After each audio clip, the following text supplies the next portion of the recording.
Ukraine అధినేత జెలెన్స్కీకి shock ఇచ్చాడు America అధ్యక్షుడు డొనాల్డ్ ట్రంప్. రీసెంట్ గా మీడియా ముందు వాగ్వాదానికి దిగడం ప్రపంచవ్యాప్తంగా రచ్చగా మారింది. ఈ టైంలో అగ్రరాజ్యం అమెరికా కీలక నిర్ణయం తీసుకుంది. రష్యాతో యుద్ధం నేపథ్యంలో కీవ్కు అందించే మిలిటరీ సాయాన్ని నిలిపివేసింది.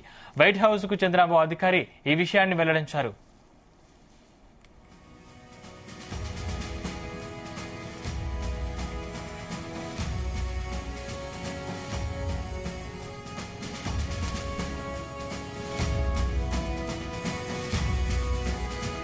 అధ్యక్షుడు ట్రంప్ శాంతి స్థాపనపై దృష్టి పెట్టినట్లు వైట్ హౌస్ తెలిపింది. అంతేకాదు తమ భాగస్వాములు కూడా ఆ లక్ష్యానికి కట్టుబడి ఉండాల్సిన అవసరం ఉందన్నారు. ఇందులో భాగంగానే తమ సాయాన్ని ఉక్రెయిన్కు నిలిపివేస్తున్నట్లు ఈ ప్రకటనలో పేర్కొన్నారు. అయితే ఇది తాత్కాలికమేనని వెల్లడించారు.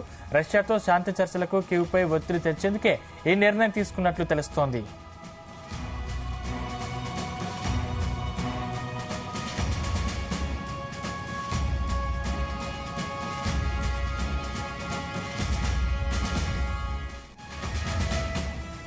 రష్యా చేస్తున్న యుద్ధానికి తెరదించేందుకు శాంతి ఒప్పందం కుదర్చడం, ఉక్రెయిన్లోని ఖనిజాల తవ్వకానికి అనుమతించాలని అమెరికా చేసిన ప్రతిపాదనపై చర్చించడానికి జెలెన్స్కీ ట్రంప్తో భేటీ అయ్యారు.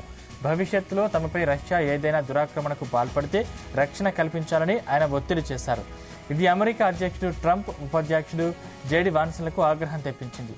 సాయం అందించిన దేశానికి కృతజ్ఞతలు చెప్పడం మాని అవమానిస్తున్నారంటూ వారు జెలెన్స్కీపై మీడియా ముందే మండిపడ్డారు. ఈ చర్చలు కాస్త రసాభాసగా మారడంతో ఖనిజాల ఒప్పందంపై సంతకం చేయకుండానే శ్వేతసౌధం నుంచి జెలెన్స్కీ బయటకు వచ్చేశారు.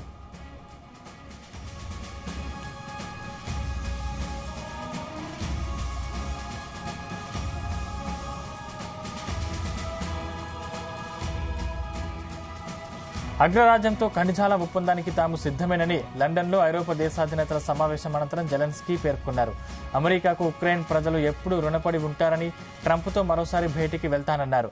రష్యాతో యుద్ధం ముగింపు ఇంకా సుదూర తీరంలోనే ఉందని, అప్పటి వరకు అగ్రరాజ్యం సహకారం అందుతోందని ఆశాభావం వ్యక్తం చేశారు. ఈ నేపథ్యంలోనే వాషింగ్టన్ మిలిటరీ సాయం నిలిపివేయడం ఇప్పుడు చర్చనీయాంశంగా మారింది.